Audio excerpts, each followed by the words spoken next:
Hello বন্ধুরা, NK food রকমারি তোমাদেরকে স্বাগত। আমি চলে এসেছি আবারও আজকে মসুর ডালের ভিডিও নিয়ে।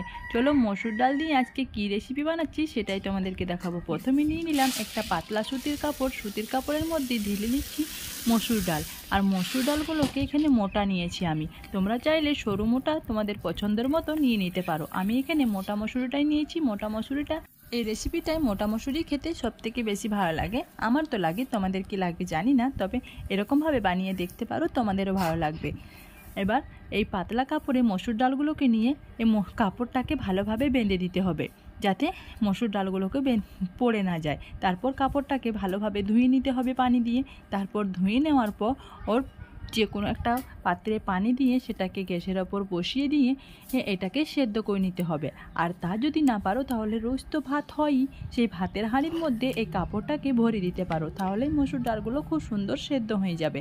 সত্যি ভাতের হাঁড়ির মধ্যে যদি এই কাপড়ে বেঁধে মসুর ডাল ভরে দেওয়া হয় তাহলে মসুর ডাল তো খুব সুন্দর সেদ্ধ হয়ে যাবে। তার সঙ্গে যদি আলু ভরে দেওয়া হয়, মসুর ডাল আর আলু দিয়ে কিন্তু দুপুরের ভাত খাওয়া হয়ে যাবে।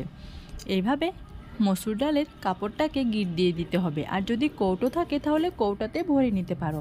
আমি এখানে কৌটো নিইনি, এরকম পাতলা সুতির কাপড় নিয়েছি। তারপরে মসুর ডালগুলোকে ভালোভাবে ভাত দিয়ে সেদ্ধ করে নিয়েছি। আমি তোমাদেরকে আর সেদ্ধ করাটা দেখাতে পারলাম না, সেদ্ধর পরের অংশটা দেখাচ্ছি। এরকমভাবে একটা খুরচুনি নিয়েছি আর অপরটাকে বেঁধে একটা বালতির মধ্যে ঝুলিয়ে রেখেছিলাম, যাতে যতগুলো এক্সট্রা পানি থাকবে সেই পানিগুলো বেরিয়ে যাবে। তাহলে এই মসুর ডালটা খুব ঝরঝরে হবে আর এই মসুর ডাল ছানাটা খেতে খুব বেশি ভালো লাগবে। আর দেখো আমিও কিন্তু ভাত দিয়ে সেদ্ধ করেছি। এই যে কাপড়ে এক দুটো ভাত লেগে আছে, ভাতটা শক্ত হয়ে আছে, কিন্তু মসুর ডালটা সেদ্ধ হয়ে গেছে। আর মসুর ডালটা ঝরঝরে করতে গেলে আগেই কিন্তু নামিয়ে নিতে হবে। খুব বেশি সেদ্ধ করতে গেলে মসুর ডালটা কেমন যেন ফ্যাচ ফ্যাচ করবে, ঝরঝরে হয়ে থাকবে না, আর খেতে অতটা ভালো লাগবে না। আর মোটা মসুরি নেওয়ার কারণটা হচ্ছে ঠিক এইটাই, এই যে এরকমভাবে ঝরঝরে হয়ে থাকবে আর পাতা পাতা হয়ে থাকবে। আর এই মসুর ডাল সেদ্ধ ছানাটা খেতে সবথেকে বেশি ভালো লাগে। আর সরু মসুর ডাল দিলে কিন্তু মসুর ডালগুলো গলে যায় আর এতটা সেদ্ধ হয়ে যায় সেগুলো আর খেতে ভালো লাগে না। দেখো মসুর ডালগুলো কত সুন্দর সেদ্ধ হয়েছে। এই মসুর ডালগুলোকে এবার আমি সেনে নেব। কীভাবে সানবো সেটা চলো তোমাদেরকে দেখিয়ে দিই। তার আগে বলে রাখি, এই মসুর ডালগুলোকে আমি অনেকগুলো সেদ্ধ করে নিয়েছি। এটা কিন্তু আমরা আজ দুই ভাগে ভাগ করে নেব। আমরা এখন খাবো সেটা আলাদা করে সেনে নেব, আবার যখন বাকিরা খাবে তখন সেটাকেও আলাদা করে সেনে দেব। টাটকা করে সানলে সেটা খাওয়ার টেস্টটা আলাদা হয়, আর সেনে রেখে দিলে তার টেস্ট কিন্তু চেঞ্জ হয়ে যায়। তার জন্য আমি মসুর ডালটা হাত দিয়ে আগে ঝরঝরে করে নিচ্ছি। যেহেতু দলা পেকে আছে, আমি কাপড় দিয়ে বেঁধে রেখে দিয়েছিলাম, যতগুলো পানি ছিল সব বেরিয়ে গেছে। এই দেখো দুইটা পাত্রে ভাগ করে নিয়েছি।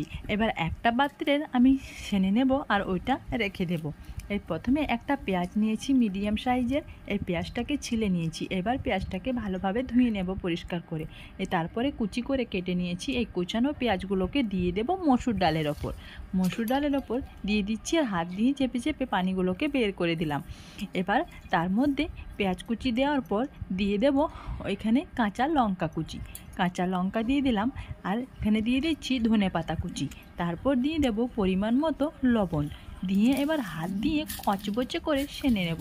একদম খেতে দারুণ লাগবে গরম ভাতের সঙ্গে। এই মসুর ডাল ছানা আর স্বাদ অসাধারণ, কি বলবো তোমাদেরকে। কিন্তু এখানে তোমরা গোটা কয়েকটা তেলে ভেজে নিতে পারো, আবারও পেঁয়াজকেও ভেজে নিতে পারো, তারপর লবণ দিয়ে কচকচে করে সেনে নিতে পারো।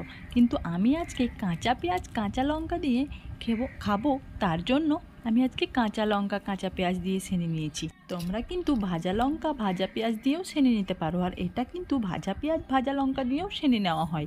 আমি আজকে এরকমভাবেই সেনে নিয়েছি। আমার এটা খেতে খুবই পছন্দ করছিল, আর তোমাদেরকে দেখাতেও।